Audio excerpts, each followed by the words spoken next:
Sa atong episode karon sa Weekend Review, ang Municipal Agriculture Office ubos sa padayon nga paghatag ni Mayor Joseph Praniola nagpabilin nga dedikado sa pagserbisyo sa mga konstituente sa lungsod sa Hagna nga adunay partikular nga pagtagad sa Livestock Association.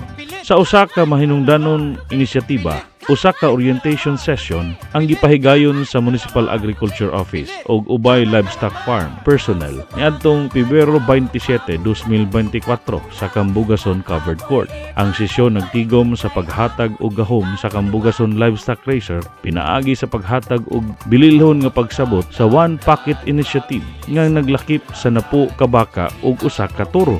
Ang kalihukan nakakita og aktibong partisipasyon gikan sa mga mag-uumas sa kahayupan kinsa matinguhaon sa pagpalambo sa ilahang kahibalo ug kahanas. Si Honorable Mario Salabi, ang punong barangay sa maong baryo, mitambong usab sa maong okasyon nga nagpakita sa ihang suporta sa mga panguma sa komunidad. Sa laing bahin, usa ka importanteng courtesy visit nga gipahigayon ni adtong Pebrero 28, 2024 nga nag-abi-abi sa mga importanteng tao sa pagdala sa pangisda sa Bohol. Sila ni Mario N. Rionata, Officer in Charge, Regional Director sa BFAR Region 7 ug Candido Samihon, kinsa head sa Bohol Provincial Fishery Office. Nakighinabi kabahin sa mahinungdanong aspeto sa pangisda sa lungsod sa Hagna. Ang mga importanteng punton sa pagbisita naglakip sa ocular inspection sa Peace Port sa Bungamar, World Bank Collaborative Project uban sa BFAR Region 7, pag-andam sa mga kinahanglanon nga dokumento, update sa cold storage facility ug pagkumpirma sa HDPE fish cage.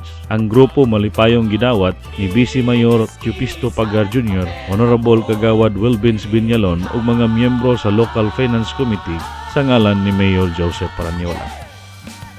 Sa laing bahin, sa hiniusang paningkamot nga mahatagan og prioridad ang kahimsog sa komunidad, ang local government unit sa Hagna ubos sa administrasyon ni Mayor Joseph Praniola nagpahigayon og blood donation recruitment orientation niadtong Pebrero 29, 2024. Diin gipahigayon kini didto sa Captain Guyo Hall.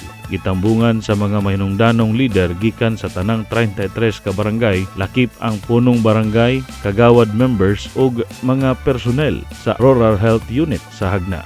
Ang maong oryentasyon maoy nagbutang sa pundasyon alang sa umaabot nga mobile blood donation karong Marso 8, 2024. Ang LGU Hagna naninguha nga makatarget sa mas taas nga donor turnout nga nagtumong sa pagtabang sa mas daghang hagnaanon ug bulanon nga nanginhanglan sa makaluwas sa kinabuhi nga dugo nga milabaw sa kasagaran 1% ang target sa populasyon. Ang orientasyon usa ka mahinungdanong lakang sa pagpangandam alang sa blood donation drive, nagpasiugda sa dedikasyon sa mga opisyales sa barangay, health worker ug sa makanunayon nga suporta gikan ni Dr. Benigno Absidi ug LGU Hagna pinanguluhan ni Mayor Joseph at Chacoso Raniola.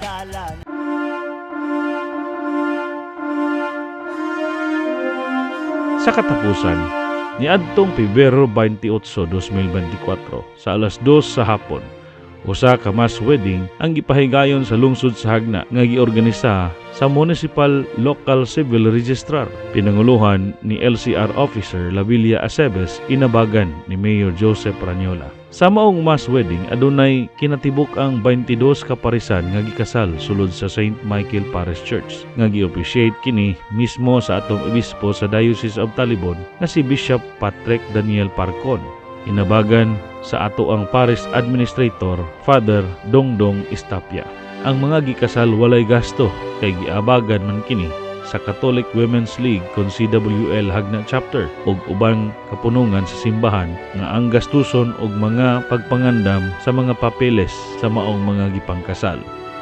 Sa laing bahin, giabag usab sa LGU Hagna, pinanguluhan ni Mayor Joseph Praniola ang gasto sa pagkaon og venue didto sa ato ang bag-ong air condition nga Hagna Cultural Center. Lakip na usab niini ang live band nga mao ang LGU Hagna Band nga nagharana sa maong mga gikasal.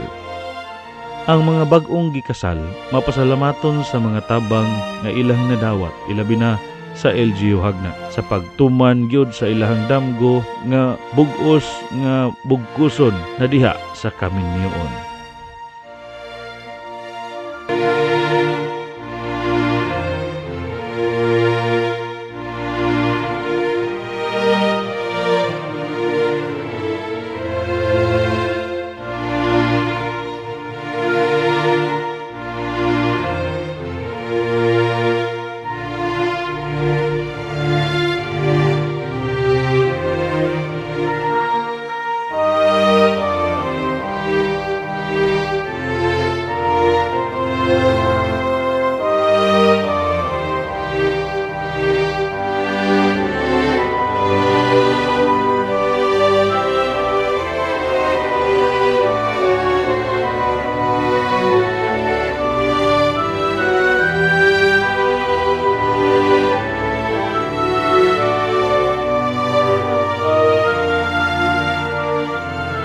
Hangtod sa sunod higayon.